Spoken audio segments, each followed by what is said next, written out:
Պահպանակների օգտագործումից հաճախ լինում են նման տհաճ իրավիճակներ, երբ այն պատռվում է։ Վստահ եմ բազմաթիվ մարդկանց մոտ սա հանդիպել է շատ տհաճ իրավիճակ է, կարծես դու ամեն ինչ անում ես, պահպանակը գնում ես, փորձում ես խուսափել սեռավարակներից, անցանկալի հեղությունից, բայց արույտ ես, որ պահպանակը պատռվում է։ Եվ շատ հաճախ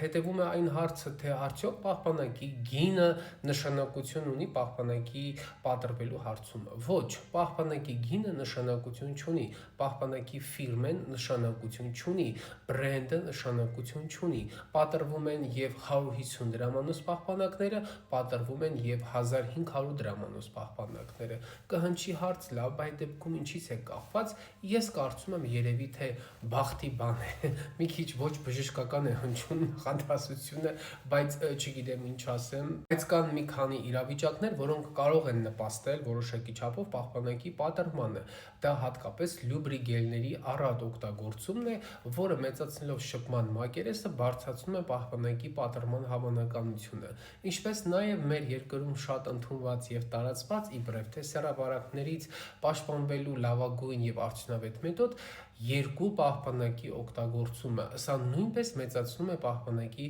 պատռման հավանականությունը։ Իսկ առհասարակ պահպանակը գնելիս ուշադրություն դարձրեք դրա ժամկետի եւ պահպանման պայմանների վրա։ Պահպանակը նախընտրելի չի պահպանել արևի ուղիղ ճառագայթների տակ, չնայած այն տուփի մեջ է գտնվում, եւ պահպանակը նախընտրելի չի պահպանել շատ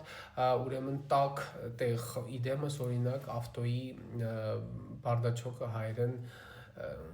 չկարողացա թարգմանել, մի խոսքով հասկացաք ինչի հետ եմ։ Մնացած դեպքերում ես կարծում եմ, որ ամեն դեպքում մարդես, եթե պատահում է տենց իրավիճակ, որ պահպանակը պատռվում է, պետք չի տագնապի մատնվել, լացել,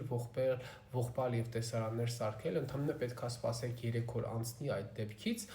անցնեք հետազոտություններ սեռավարակների հետ կապված, համոզվեք ինչ որ ինֆեկցիաներ ունեք, չունեք, թեման այդքանով փակել, գնալ եւ վերջ կարծում եմ այսքանը։